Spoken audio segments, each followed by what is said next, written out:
UAVs are now being deployed in Uttarakhand to hunt for survivors in remote and cut-off areas. Let's get more details from our correspondent Jugal Purohit. Couldn't this have been used earlier?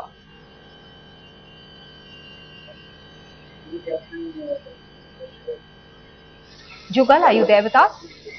Yes, Ma, if you could repeat your question. Jugal, could you give us more details about this latest plan of action that the government has now thought of using UAVs?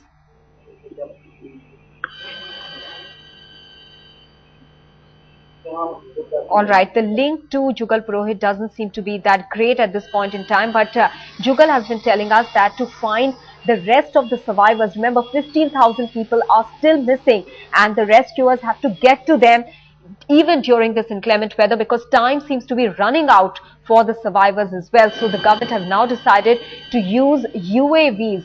These will be deployed to hunt for survivors in remote and cut-off areas. Remember, there are certain areas, there are certain villages where the rescuers have still not been able to reach and there are people still stranded here. In Badrinath itself, about 5,000 people are stranded and the rescuers face a Herculean task today with the weather almost the rains almost not stopping today and rains likely to continue till the 30th of June. In fact, our correspondent Aditi caught up with Captain Shekhawat who had to come back midway due to bad weather.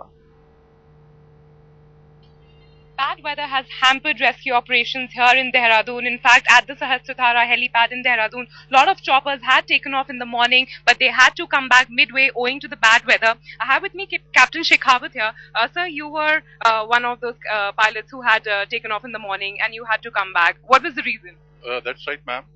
We took off from Sahasratara helipad and close to Rishikesh and beyond about maybe 5 nautical miles. The weather, the clouds were low. And so we had to return back.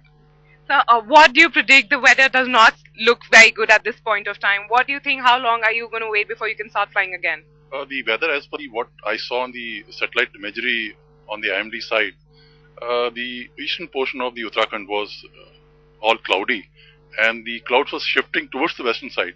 So unlikely that we'll get a break during the day for flying the helicopters in the valley. Doesn't it come as a bad news that thousands of people are still stranded across Harsil, Badrinath? It is a bad news, but what we can't help it with the weather because we would like to fly and take out maximum people from the areas that they are stuck, but weather we can't help it. Thank you so much for talking to Headlines today. So as you just heard, the choppers are ready, the pilots are ready, but due to the bad weather, the choppers can't take off. Now they have to wait for a few hours for the weather to clear out before actually they can go ahead with their rescue operations. With camera person Ritesh Mishra, this is Aditi Anantnarayanan in Dehradun for Headlines Today.